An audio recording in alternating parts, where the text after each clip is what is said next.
If you don't think Fruits Basket 2019 is one of the top animes this season, I don't think we can be friends. It really is hitting on all cylinders, producing some of the most heartwarming scenes this season has to offer.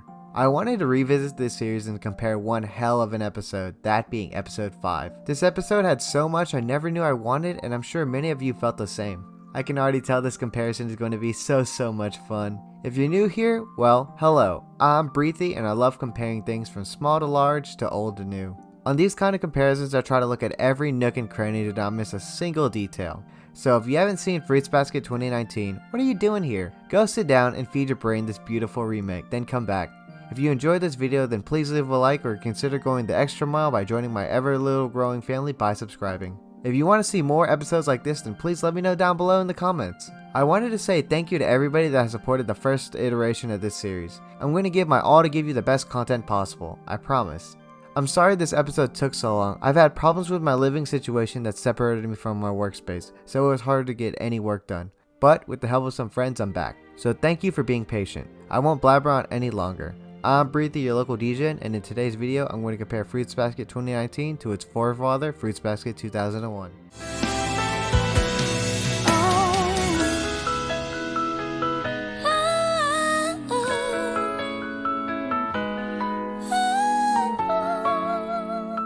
Before I get into it, I wanted to say that this episode is mainly going to focus on Toru. The last few episodes were centered around Yuki or Kyo, so it makes sense it's Toru's turn. But man, this one really hits you in the feelings. Alright, let's begin. いたいた。本田、電話入ってるから職員室に来い。もしもし、お待たせしました。おじいさん。So to start off, the 2001 version plays a bit of catch-up, showing the scene of Toru getting the news of the finished renovations. The 2019 version places the scene at the end of episode 4 to get a cliffhanger-like effect to draw you into the next episode. Oh boy did it work, because I was so ready just remembering how emotional it was when I was rewatching the 2001 version. For this episode, I'm going to be mixing up the order of comparisons a bit. Some parts are later on in the original versus the remake. You'll begin to notice that this happens quite often because this episode was changed quite a bit from its 2001 original version. In the end, I do believe that most of the changes were for the best. They drastically improved the scenes and made them even more impactful. 連絡がおじいさんから今日入って、だから。そうか。改築が終わったらおじいさんの家に戻ることになっていたんだね。なんだよそれ。京くんには言ってなかったっけ？だから何なんだよ。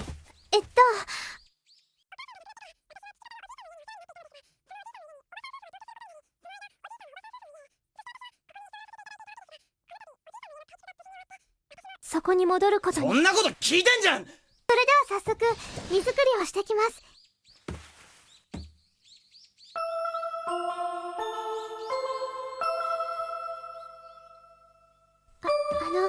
いろいろお世話になりました。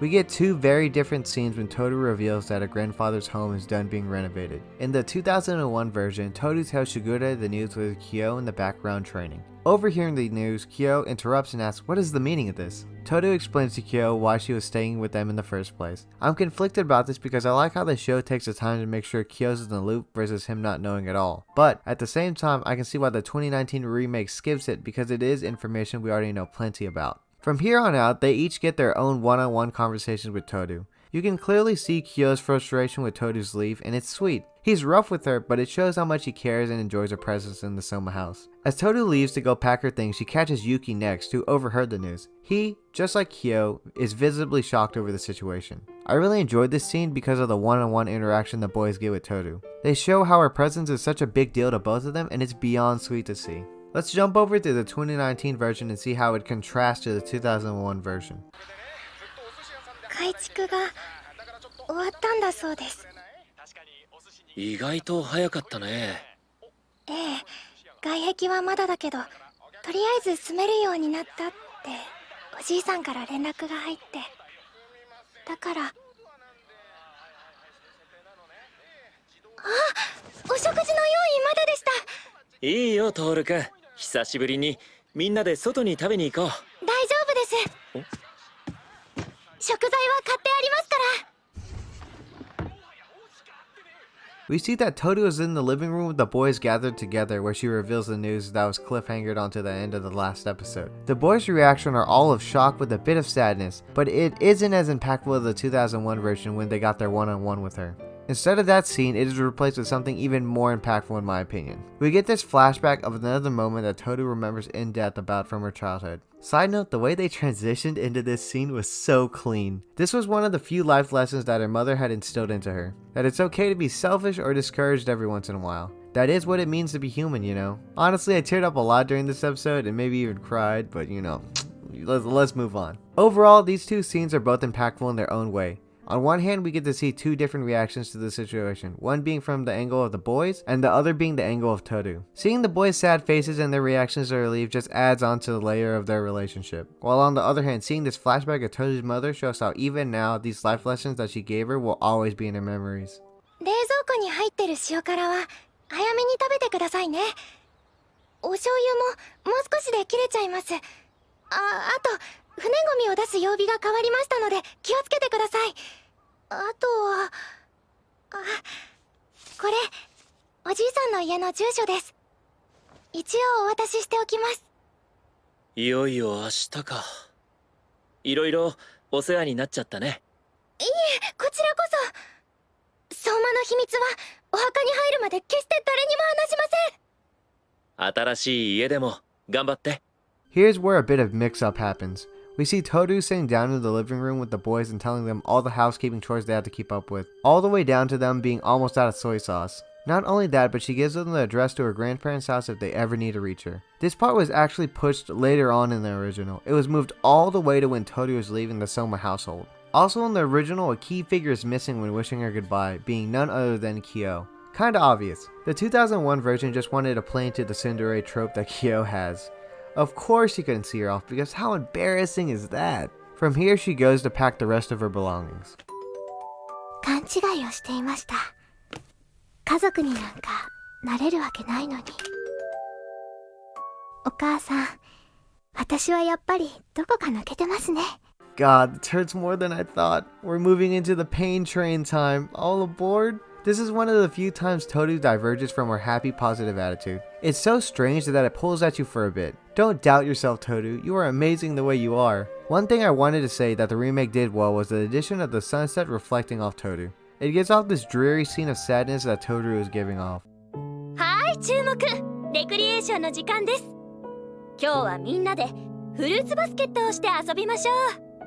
お前はリンゴ、お前はバナナ、さくらんぼ、梨、桃、ホンダはおにぎり。当時なぜか男子に意地悪されることが多くて、それも意地悪の一つだったのでしょう。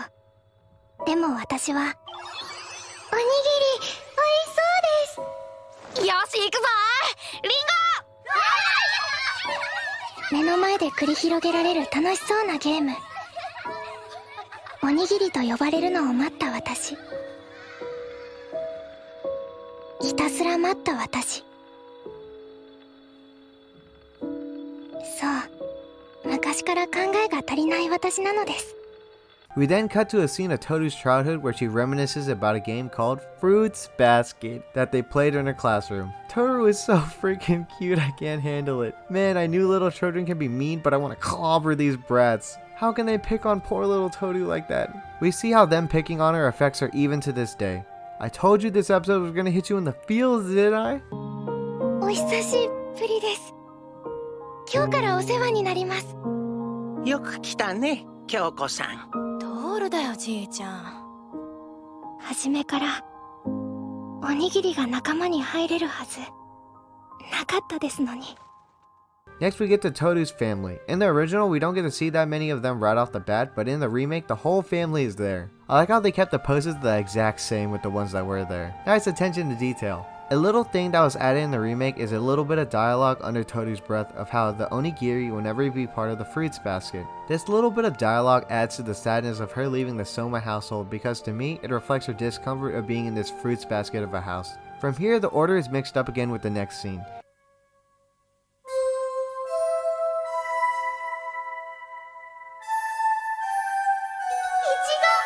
私いちご大好きです。気を録が消されちゃってもまたお友達になってくださいね。十二支の猫が好きだったんです。右ストレート。 In the original, the scene was placed way later on, while in the remake, it is placed right after the introduction of the Honda family. This scene was so powerful for me. You can miss someone by the change of lifestyle, yes, but the way the show goes about it is so much greater.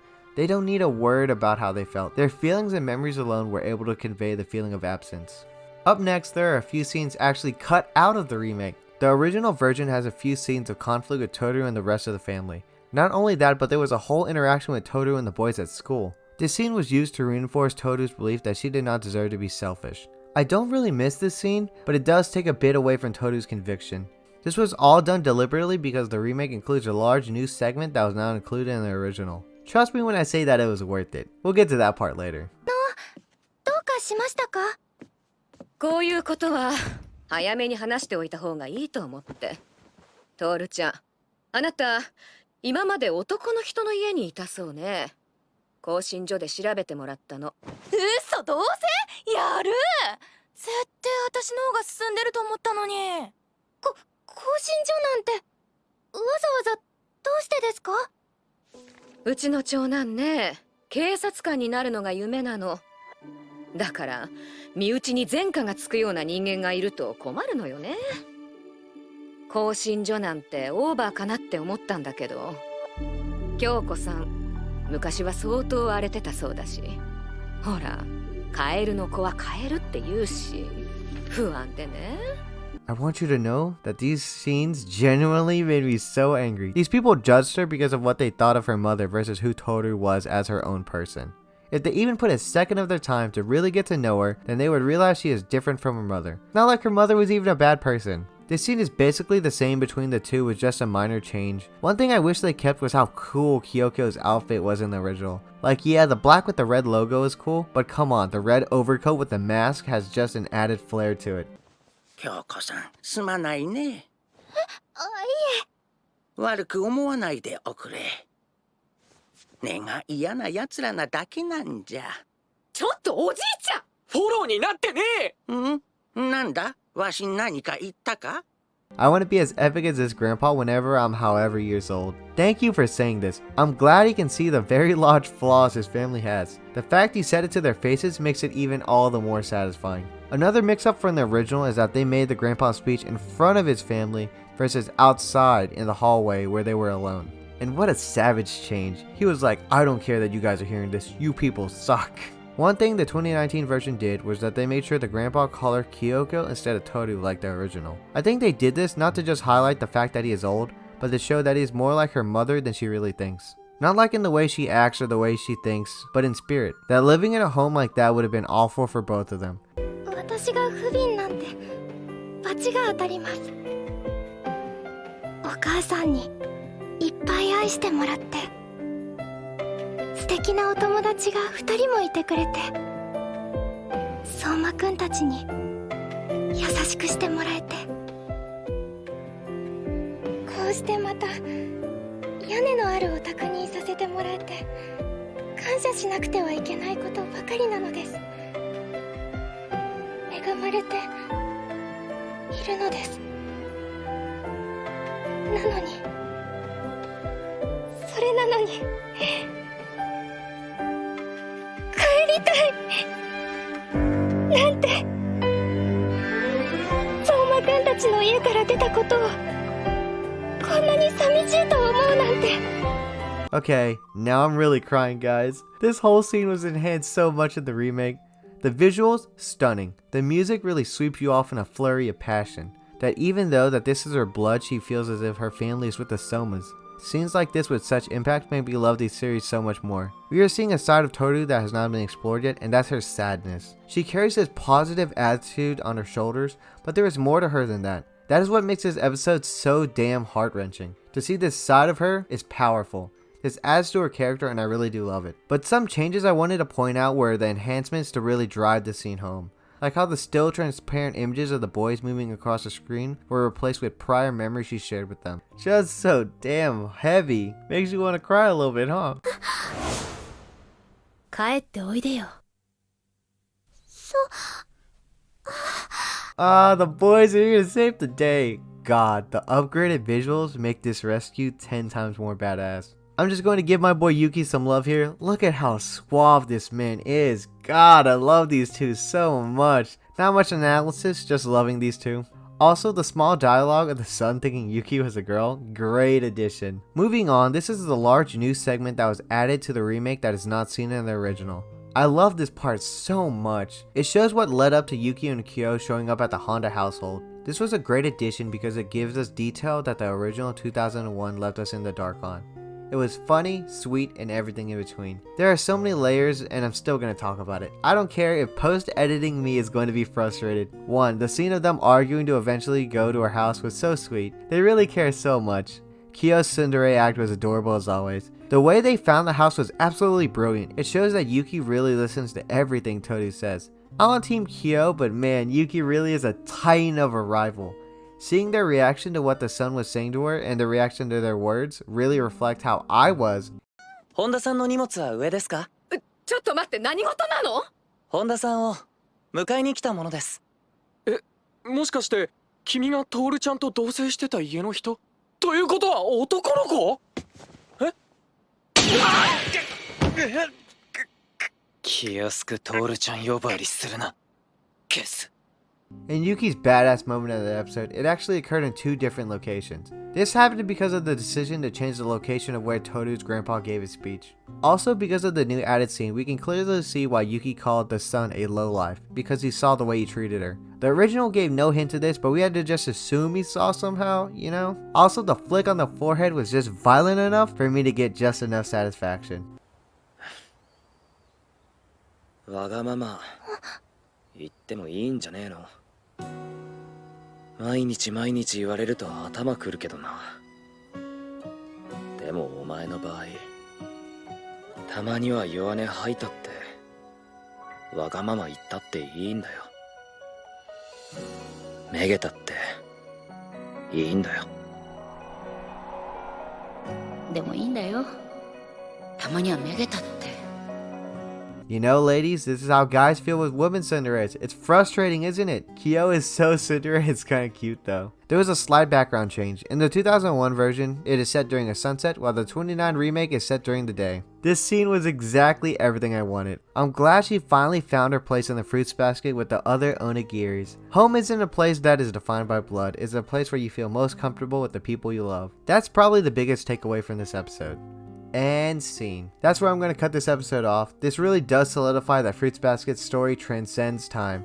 Even in today's society, this episode feels like nothing except excellence. This remake is doing a masterful job of improving on scenes. It adds in everything you could want. Drama, comedy, romance. I just want to give a hand to the studio. I'm lucky to experience this as it airs. I'm sure this is going to be truly amazing. Thank you to everyone that stuck to the end of this episode. I'm sure it's really long, but I couldn't help myself. This episode was so good. If you enjoyed me blabbering on for so long, then please consider giving me a like or going the extra mile by subscribing. Comment down below what your favorite moment was this episode. I have to say mine was when the boys came for the big rescue. Big thanks to the supporters of today's video, Sammy and Fujoshi Fangirl from Twitter. You guys rock.